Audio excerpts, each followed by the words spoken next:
안녕하세요. 이런 곳에 사연을 보내게 될 줄은 정말 생각도 못했습니다. 말 주변이 없어서 어떤 것부터 적어야 할지 고민이네요. 우선 저는 올해 막 34살이 된 남자입니다. 제가 아내를 만난 것은 5년 전 친구의 소개를 통해서 만나게 되었습니다. 아내는 유치원 교사를 하고 있었고 저는 지방의 조그마한 회사를 다니고 있었죠. 아내와 저의 나이 차이는 2살입니다.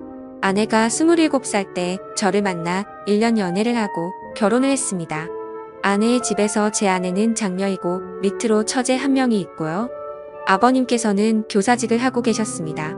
어릴 때부터 엄한 아버지 밑에서 교육을 받았지만 공부를 썩 잘하지 못했다는 아내는 특히 처제에게 열등감이 많았습니다.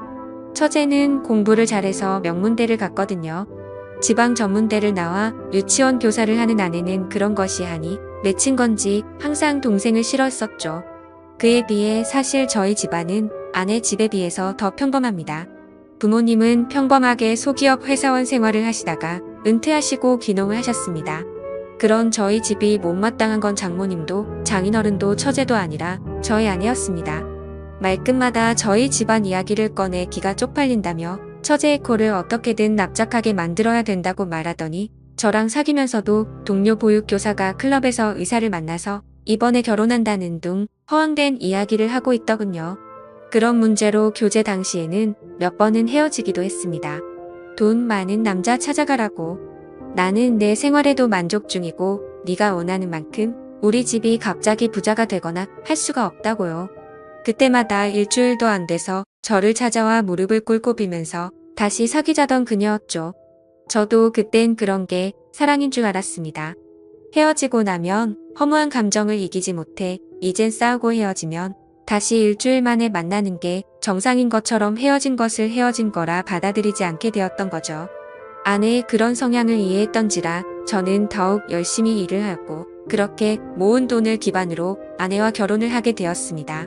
장인어른, 장모님 두 분 다 성격도 좋으신 분들이셨고 저희 부모님은 저만 좋으면 다 된 거다 라고 말씀을 해주셨죠. 처제는 아내의 말만 들으면 지독한 여자 이미지였지만 결혼할 때가 되어서 만나게 된 처제는 생각과 다르게 천사표 여자였습니다. 어디서든 당당한 여자였기에 아내가 스스로 자격지심이 많구나 싶었습니다. 그렇게 결혼을 하고 얼마 지나지 않아 처제도 결혼을 했습니다. 저희 아내 결혼할 때 처가 댁에서 7천만 원을 주셨습니다. 혼수는 따로 안 하고요. 그 돈이랑 제가 모은 돈 그리고 저희 집에서 준 돈 이렇게 모아서 3억짜리 아파트 전세 구했었고요. 그리고 처제가 결혼할 때는 3천만 원 줬다고 하더군요. 근데 처제 남편 직업은 행정고시 출신의 고위 공무원이었습니다. 아내는 그게 연신 마음에 걸리고 신경 쓰였는지 갑자기 또 저를 원망하는 투로 말을 하며 칭얼거리더군요. 그 때문에 또 많이 싸웠습니다. 이처럼 장인어른과 장모님도 더 잘난 처제보다 모자란 아내에게 더 많은 관심을 가지고 차별 대우도 하시고 했는데 아내는 항상 처제에 대한 미움과 부모님이 조금이라도 자기에게 소홀하다 싶으면 그걸로 아주 난리를 치더군요. 그러다 어느 날 아내가 임신을 했습니다.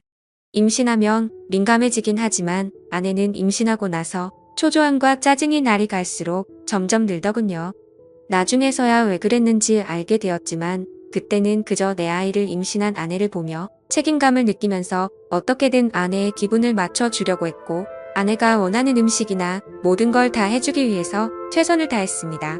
저희 집에서도 아내의 임신 소식에 기뻐하시며 반찬들이나 며느리가 좋아하는 음식 해먹으라고 용돈도 많이 주시고 했어요. 그렇게 저는 노예같이 아내를 모시면서 아내의 임신 기간을 함께했고 기다림 끝에 저희는 소중한 아들을 얻게 되었습니다. 그렇게 출산하고 4달이 지나고 나서 아내는 심심하면 친정집에 내려가더군요. 갓난 아이를 보기가 힘이 든다면서요. 이제는 돈벌이도 제가 외벌이로 바뀌었던지라 경제적 부담도 많이 느꼈지만 저도 최대한 일을 마치면 일찍 집에 들어가 아내를 위해서 아기도 돌봐주고 했거든요. 그래도 아내는 몸이 힘들다며 한 번씩 내려가던 게 이젠 거의 매 주말마다 내려갔습니다. 한 번, 두 번이야 저도 따라가고 했지만 어느새부터인가 아내가 내려가서 자신은 고향 친구들도 보고 싶고 해서 제가 따라오면 부담이 된다고 말하면서 혼자서 다녀온다고 말을 하더라고요. 그때부터 전 아내의 태도에서 뭔가 이상함을 느꼈습니다. 그러던 중 주말이 되자 한사코 저보고 따라오지 말라며 혼자서 첫 가를 내려가더군요. 그래서 집에 잘 도착한 건지 걱정이 되어서 아내에게 전화를 걸었더니 받지 않았고 장모님께 전화를 하니까 아이만 맡겨두고 친구랑 놀러 간다며 말하고 바로 나갔다고 하더군요. 그래서 장모님께 솔직히 말씀 좀 부탁드린다고 요즘 아내 이상한 점이 없냐고 하니 장모님이 머뭇거리시더니 사실 아내가 육아로 스트레스를 너무 많이 받았는지 내려올 때마다 이렇게 친구들이랑 놀고 온다고 하더군요. 저는 컴퓨터로 아내가 깔아둔 핸드폰 분실 추적 기록을 따라서 아내가 어디 있는지를 찾아봤더니 위치가 그 동네 번화가로 나오더군요. 그래서 짜증이 확 나서 아내에게 계속해서 전화를 하였고 받을 때까지 연속적으로 전화를 했습니다. 끝내 전화를 받자마자 아내는 짜증을 내더라고요. 친정집에 와서 좀 쉬지도 못하냐고 버럭 소리를 지르면서 화를 내더니 전화를 끊더군요. 그때 당시에도 아내의 핸드폰은 여전히 번화가였고 클럽의 위치를 가리키고 있었습니다. 그날 몇 시간 동안 계속 아내의 휴대폰을 확인했지만 새벽이 다 되어서도 그곳에서 나오질 않더군요. 결국 그 시간에 택시를 타고 아내가 있는 곳까지 갔더니 역시나 클럽이었습니다. 클럽에 들어갔더니 아내가 남자들 여자들 무리와 한 곳에 섞여서 놀고 있더군요. 얼마나 술을 마셨는지 저도 알아보지 못하고 옆 남자에게 기대어서 자고 있는 모습에 순간 화가 치밀어 오르더군요. 제가 성질을 내자 남자들이 누구냐며 저에게 시비를 걸길래 여자 남편이라니까 이 여자 유부녀였냐고 하면서 화를 내고는 가버리고 아내 친구들도 짜증난다며 그 남자들이랑 같이 나가버리더군요. 시간이 조금 지나자 아내는 술이 좀 깼는지 그때서야 저를 알아보며 여긴 왜 왔냐며 오히려 화를 내더군요. 여기가 너가 말하는 집이냐고 장난치냐고 하니까 친구들끼리 놀다 보면 올 수도 있지 이걸 뭐 스토커처럼 이렇게 찾아와서 분위기만 다 조진다는 말에 화가 나서 어깨를 끌어당겨서 일으켜 세웠습니다. 그랬더니 경찰을 불러서 제가 폭행했다고 하더군요. 결국 장모님이랑 장인어른 다 오시고 아내 타일러서 그건 별일 없이 넘어갔는데 아내는 끝까지 지가 잘했다는 듯이 집에 와서도 장인장모 앞에서 고개를 빳빳하게 들고 한번 논 거 가지고 이렇게 폭력적인 인간이랑 못 지낸다고 이혼할 거라고 큰 소리 치더군요. 그래서 저도 그 자리에서 화가 나서 넌 나랑 실례라는 걸 깨버린 거라고 나한테 거짓말하고 클럽이나 다니는 년을 내가 뭘 믿고 아내로 믿냐고 했습니다. 술은 떡이 되어서 다른 남자랑 모텔 갔을지 내가 어떻게 아냐니까. 네가 봤니? 네가 봤어? 하면서 손가락으로 삿대질을 하더군요. 장인은 저한테 너무 흥분한 것 같고 미안하다고 일단 집에 가 있으면 딸을 잘 타일러 보겠다고 하더군요. 저는 너무 화가 났지만 밤이 늦어서 꼭 참고 집에 돌아왔습니다. 그 후 이 상황이 너무 답답해서 동창들에게 이야기를 했더니 제일 친한 친구가 저한테 정말 생각하기 싫은 일이지만 친자가 맞는지 확인을 해보라고 하더군요. 저는 그 말에 며칠을 고민했습니다. 근데 그 제안에 심어진 의심이 떨쳐지지 않고 혹시 설마라는 생각들이 계속해서 커져가서 저도 미쳐버릴 것 같더군요.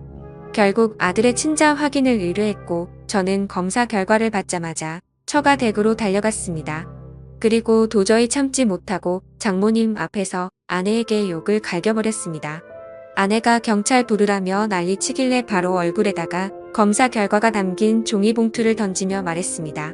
이 더러운 인간아, 지금 우는 아들이 내 아들도 아니고 넌 바람 펴서 남의 아들 임신하고 나한테 그 유세를 그렇게 했던 거였냐고 했더니 안색이 갑자기 확 변하더군요. 그러더니 이내 네 아들 맞다고 계속 우기더군요. 검사 결과는 보고 말하라고 했더니 그때서야 아무 말도 못하더군요. 임신 초기에 임신 소식 듣고도 기뻐하기보다 우울해하고 초조했던 게 바로 이것 때문이었던 겁니다. 차후에 들어보니 친구들이랑 클럽 가서 처음 만난 남자랑 실수를 했는데 그 뒤에 임신이 되었고 제 아이인지 그놈 아이인지 헷갈렸다고 하더군요. 근데 한번 바람 폈던 인간이 어디 가겠습니까? 몸 좀 추스려지니 다시 주말마다 내려가서 애 맡기고 클럽 가서 남자들이랑 놀아제낀 거죠. 혼인 취소 소송도 알아봤지만 이 더러운 인간이 결혼하고 나서 있었던 일이라 그런 사유도 안 된다고 하더군요. 그리고 결국 장인어른이랑 장모님 찾아와서 저한테 용서를 구하시며 원하는 대로 하겠다고 하시더군요. 아내녀는 끝내 저 무섭다며 안 찾아오더군요. 하지만 도저히 이 결혼 생활을 이어갈 수 없다고 장인어른과 장모님께 설명을 하였고 결국 합의 이혼을 하였습니다.